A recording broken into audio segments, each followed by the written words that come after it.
تو اور یہ جو آج کل حدیث بیان کی جاتی ہے کہ نبی صلی اللہ علیہ وسلم کے دور میں ایک قربانی تمام گھر والوں کی طرف سے کافی ہو جایا کرتی تھی، اس کا میں جواب دوسرے کلپ میں دے چکا ہوں۔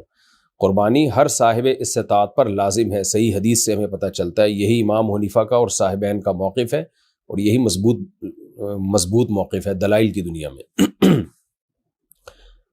کچھ لوگوں کو عادت ہوتی ہے کہ ایک چیز پہ لوگ چل رہے ہیں، ایک فقہ کو لوگ فالو کر رہے ہیں، اور وہ قرآن و حدیث تو خام خام ایک 1.5 اینٹ کی الگ مسجد قائم کر کے لوگوں کو کنفیوژن میں ڈالنا۔